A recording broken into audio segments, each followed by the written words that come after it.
Well, I've been waiting for this for a while now. I've got used to every year setting up and playing some jazz music at the summer book signing, the Sharon book signings, which has been going on forever, it seems.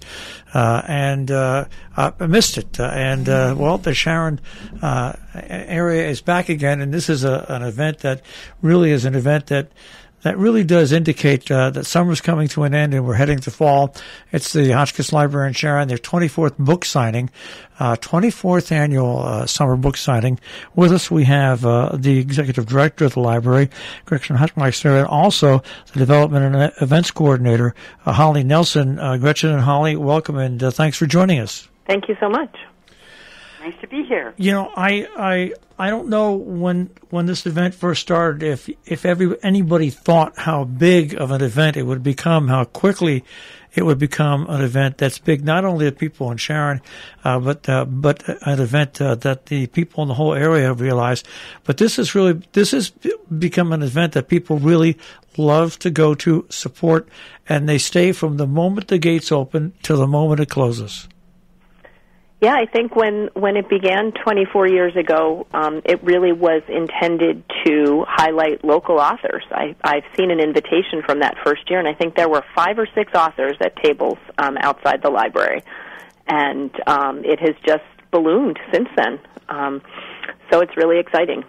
And, of course, this is coming up August 5th, 5:30 till 7:30. That's a Friday. And it, of course, won't be at the library because we'd all be fenced in if it were, because they're doing that beautiful renovation and upgrading project. This year, I guess, Holly, it's being held at the Sharon Historical Society and Museum? Yeah, that's one of the really exciting changes in terms of a small change. We're so fortunate to have such wonderful neighbors at the library, the Sharon Historical Society and Museum.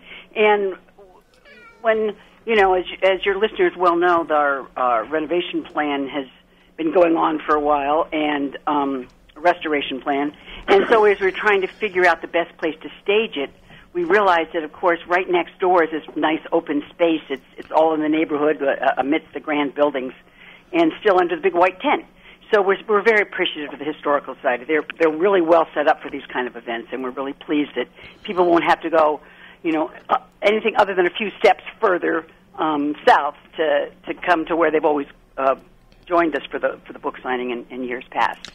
Now, as people go to it, I know over the years it's advanced to the point where people can use credit cards and things like that.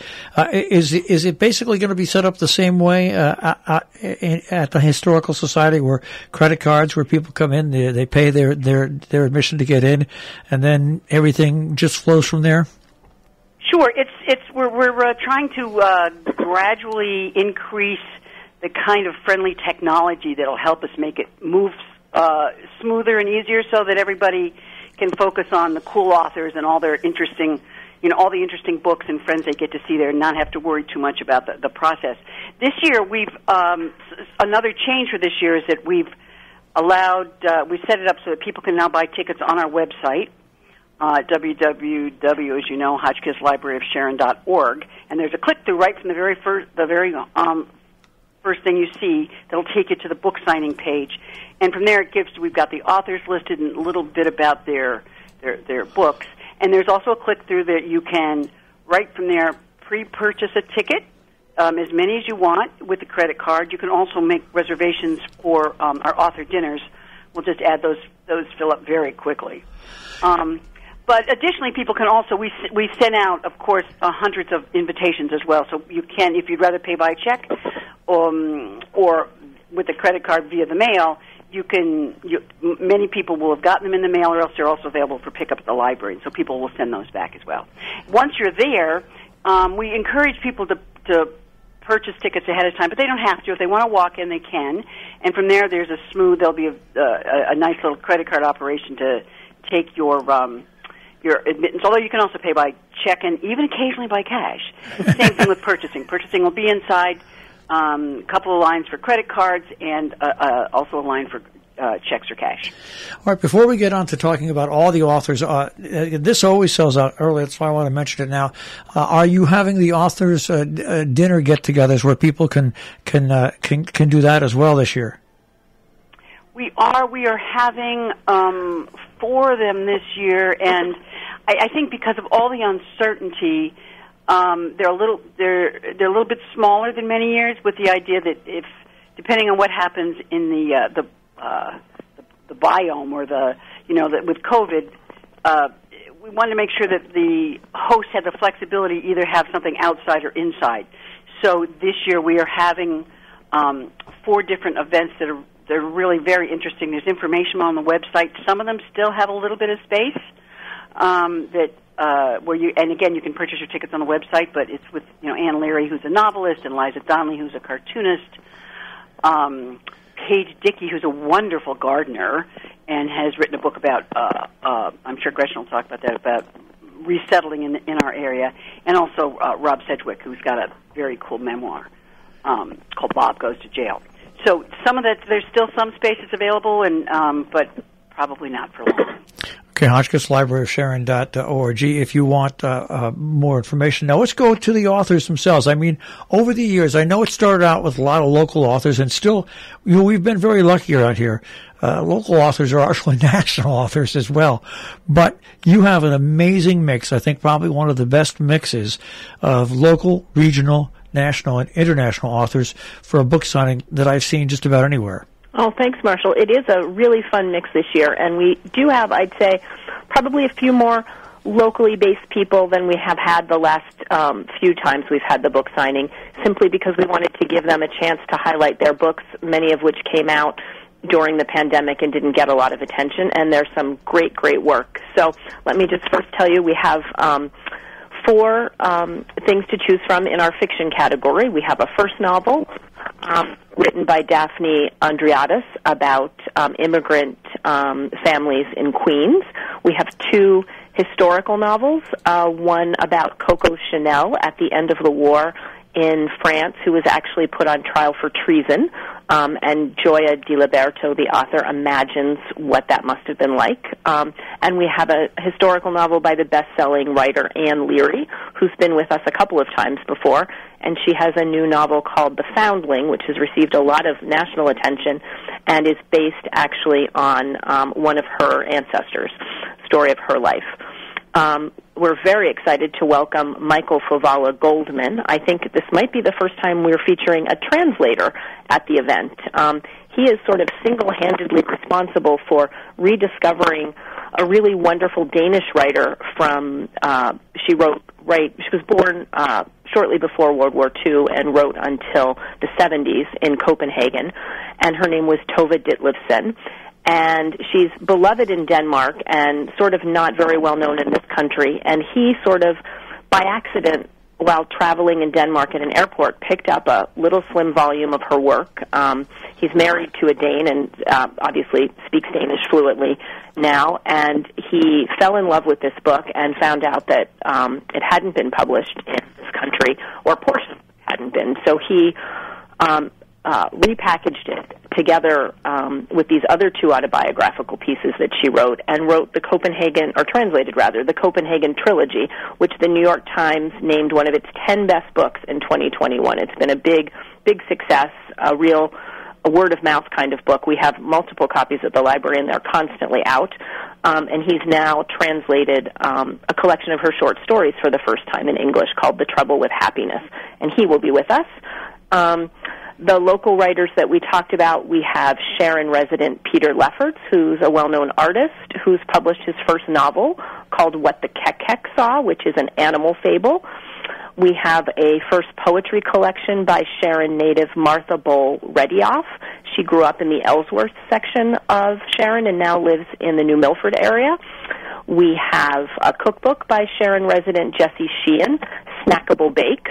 She's been with us a couple of times before, and she's actually a TikTok sensation. She's had millions of views of her videos where she demonstrates baking, and this is a fun cookbook with some of the same recipes. We have Adam Van Doren from Cornwall with a historical book of essays and watercolors of landmarks of the American Revolution, which is called In the Founder's Footsteps. Holly mentioned Paige Dickey. She will be with us signing her book Uprooted, about moving from her beloved garden further south in Connecticut to Falls Village a number of years ago. Laurie Lyle, who lives just right up the street from the library and the radio station, will be presenting her book Word for Word, which is a really luminous, beautiful memoir about her journey becoming a writer, an artist, and the sacrifices that she made as a woman and the choices she had to make as a woman to really make a name for herself. As you know, she's a internationally known biographer and memoirist, and it's a really beautiful book. Mark Scarborough, who lives in Colebrook, will be with us to sign his memoir, Bookmarked, which is a reflection on how books have, as he says, molded, ruined, and then ultimately saved him. He is a much-loved local luminary in library circles. He's also an internationally known cookbook writer with his husband. But this, we mostly know him in libraries from these amazing classes he teaches all around Berkshire County and Litchfield County, and he has a large number of fans, and he's, taught all of us many things about all kinds of literature. And Rob Sedgwick will be with us, as Holly mentioned, with his memoir, Bob Goes to Jail. He's a member of the well-known Sedgwick family here in Sharon. He had the law a number of years ago, and this is his humorous and also deeply personal look into his search for figuring out really who he was and what his life would be like. And I think we're very excited that Sam Posey will be with us, also from Sharon, and he has a wonderful book called Sam's Scrapbook, which he put together with his son John, and it has hundreds of amazing photographs of his childhood here in Sharon and his racing career and his career as a sports commentator, and lots of words to go along with those photographs, telling the stories of his racing career and how it all began. It's a really interesting book, whether you're into auto racing or not. I found it fascinating. We also have, beyond the local authors, Marshall, we have books on kitchen design, the history of the Hudson Valley.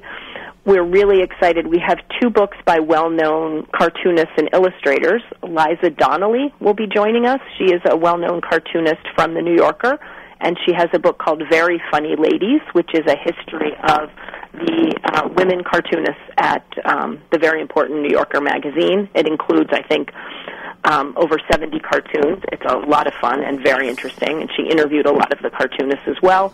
And Edward Sorrell, who's now well into it, lives in the Hudson Valley, has done a illustrated memoir called Profusely Illustrated, and he's well known for his very wavy style, quick pen and ink drawings, cartoons, and many of them with a real political bite to them.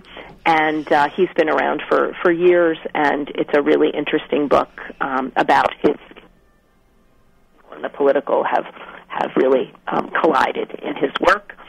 We have a book by Fleming Rutledge, a spiritual book, a collection of her sermons. I believe many years ago she was the priest at St. John's Episcopal Church in Salisbury.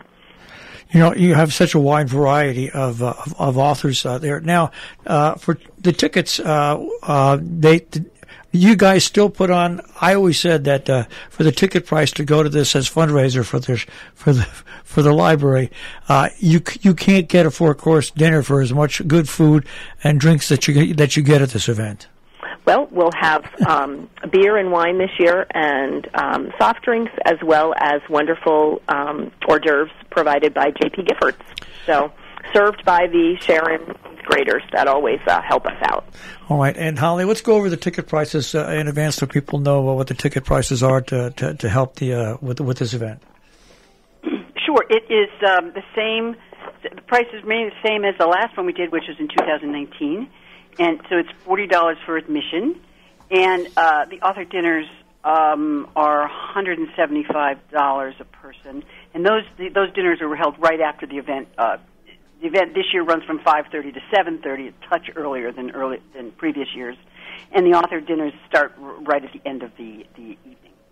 And once again, for the price to get to meet and talk and get books signed, and for the food, it is one of the most fantastic events around. That once again, it's back, the 24th annual Sharon Summer Book Signing, August 5th, and that runs from 5:30 to 7:30, right next door to the library, the Sharon Historical Society. Well, Gretchen and Holly, thanks for joining us today. And if people want more information, of course, Hotchkiss Library or Sharon.org, right? That's right. Lots of information, lots of great children's books as well. And don't forget that all the proceeds go towards our operating expenses at the library. So all goes to a good cause, and we appreciate all our underwriters and sponsors as well.